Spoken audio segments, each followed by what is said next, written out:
भारत की डेमोक्रेसी है या डेमोक्रेसी है, हाँ मालूम नहीं है, लेकिन राम और कृष्ण के राज्य में प्रजातंत्र है। वो श्री राम कथा में जब हम आएंगे तो आपको विस्तार से बताएंगे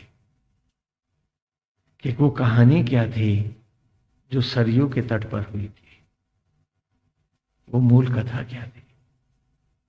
आज आप चिल्लाते हैं राम ने जानकी जी को अग्नि परीक्षा क्यों ली, त्याग क्यों दिया। हाँ, ये बड़ी भूली बातें हैं। अग्नि परीक्षा राम ने नहीं ली, जानकी ने ज्वालाओं में प्रवेश करना चाहा। तो राघवेंद्र ने कहा कि जो तुम कर रही हो ये उचित नहीं है, क्योंकि आज तुम नहीं जलोगी, जाने कितनी अबलाओं को जलना पड़ेगा। क्योंकि बड़े जो करते हैं वही परंपरा हो जाती है। तो जानकी वहां मत जाओ, मेरे साथ अयोध्या चलो। तो उसने कहा कि मैं किस साहस से लौटूं, थोड़े से में इसको ले लेते हैं। कहा कि मैं किस साहस से लौटूं, आप जानते हो मैं पवित्र हूं, अयोध्यावासी तो नहीं जानते। तब अग्निदेव ने प्रकट होकर कहा कि जानकी, मेरी आंच तुम्हें कभी नहीं जलाएगी। हे निष्पाप, तू कभी किसी युग किसी काल में नहीं जलाई जाएगी। इसीलिए आज भी चिता पर हम कपाल क्रिया करके जीव जानकी को अलग करते हैं। देह तो जलेगी, जानकी नहीं जलाई जाएगी। आपने कथाओं के मर्म ही नहीं जाने, और कथावाचकों ने जहां घुमाया, और कथावाचकों को असुर संस्कृतियों ने जहां घुमाया, वो आस्था पूर्वक घूमते चले गए। उसने तब भी जानकी ने कहा कि मैं लौटने में अपने को असमर्थ पा रही हूं राघवेंद्र। तो कहा तू क्या चाहती हो। तो कहा आज आप इन अग्नियों के सामने हे राम संकल्प ले कि यदि मुझको लेकर किसी ने रघुकुल पर कीचड़ का एक छींटा भी डाला तो आप मोह नहीं करेंगे, आप तत्क्षण मेरा परित्याग कर देंगे। ये जानकी ने मांगा था।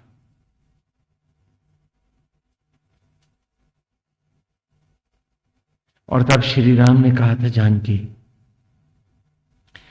मैं आज एक नहीं 2 संकल्प लूंगा, क्योंकि इसके बिना तो तुम अयोध्या लौटोगी नहीं। तो इसलिए मैं 2 संकल्प कि यदि तुम्हारा नाम लेकर किसी ने रघुकुल पर कलंक की कीचड़ उछाले, जानकी तुम पुनः वनवासी होगी, लेकिन राम भी सरयू में प्रवेश कर जाएगा, अयोध्या का परित्याग कर देगा। राम अपने को लादेगा नहीं, हाँ, सबको जेल में बंद नहीं करेगा सेकुलर डेमोक्रेसी में, हाँ, जो इंदिरा जी ने किया था ऐसा नहीं करेगा। राम अपनी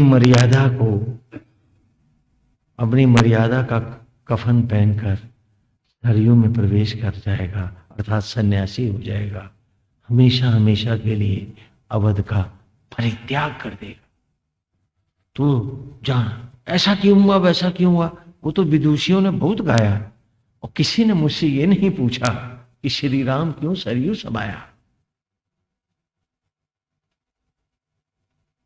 क्यों त्यक्त हो गई थी अयोध्या श्री राम से।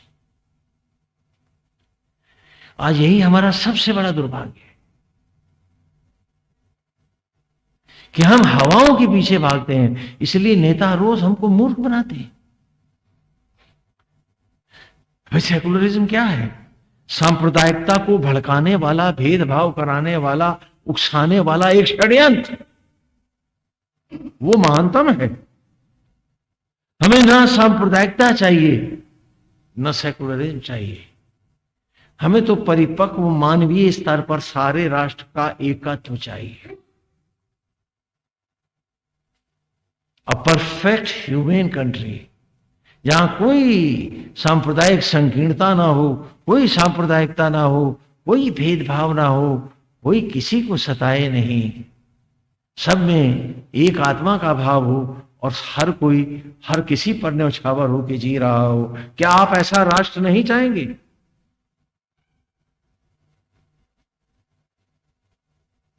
सेकुलरिज्म की आड़ में सबको भड़काना और वोट बैंक बनाना, क्या आप इसे पूर्ण परिपक्व मानवीयता मानते हैं? ये उस युगों की बात है जब इस देश में सचमुच धर्म सनातन जीता था, अमर धर्म था, आत्मा की राह थी। राघवेंद्र ने रावण को पराजित किया तो लंका को गुलाम नहीं बनाया, क्योंकि हमारी प्रथा नहीं। हमारे यहां वीर भोग पूज्या वसुंधरा है, भोगिया नहीं है, तो हम उन्हें गुलाम दास कैसे बना ले? वे उसे स्वतंत्र राष्ट्र घोषित कर लौटाए। और हमारी सेनाएं ईस्ट पाकिस्तान में एंटर करी और उसे स्वतंत्र बांग्लादेश, सोनार बांग्ला बनाकर लौट आई। हमने उन्हें गुलाम नहीं बना। क्या विश्व में कोई दूसरा प्रमाण है? और आज आप अपनी भव्यता खो करके और उनकी जूठन बन गए। सोचें, विचार करें।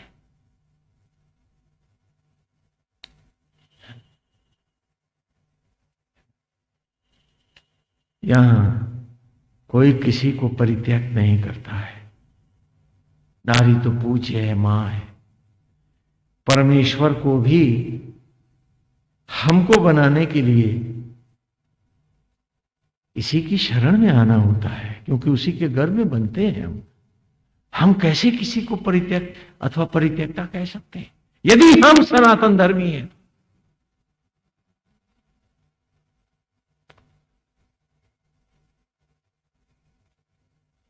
क्योंकि भले यज्ञ बनाता है, आत्मा बनाता है, लेकिन मातृत्व के लिए उसे इसी की शरण में भी तो आना होता है। तो किसी को हम कैसे कहें कि वो सही नहीं है? जिसे गोविंद सही कर रहे हैं उसे गलत कहने वाले हम लोग कौन हैं? आत्मा जिसे सही करे उसे कौन कह सकता है कि वो गलत है? इसको ये हक है, उसको वो हक है, ऐसा यहां कुछ भी नहीं था। 9 दुर्गाओं के रूप में नारी के सारे रूप भजे और पूजे जाते थे। वीर पूज्या वसुंधरा। आज तो आप भोगिया में चले गए, हाँ? नियो असुर बन गए। वो पूरे तो हो नहीं सकते, अध कचरे ही रहोगे वो उधर भी, हाँ? ना, ऐसा कभी नहीं होता। जानकी जी ने कहा भी कि राघवेंद्र गलतियां मेरी थी, तो भी आपने और लक्ष्मण ने अपने को दोषी कहा कि मां हम आपकी रक्षा नहीं कर पाए। ये लक्ष्मण ने कहा, जबकि मैंने ही लक्ष्मण को भेजा। प्रभु आप तो किसी को दोष भी नहीं दे सकते, आप तो इतने विनम्र हैं। कहां गई वो विनम्रता? और वो नहीं है तो राम भक्ति कहां है हमारे पास? बात करते हैं, अपने में विनम्रता लाओ, अपने में सनातन धर्म की धाराओं को प्रस्फुटित होने दो, प्रवाहित होने दो।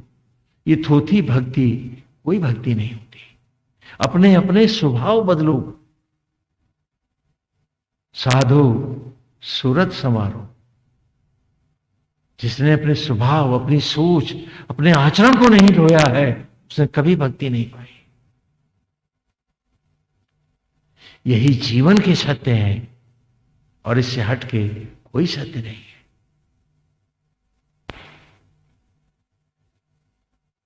राघवेंद्र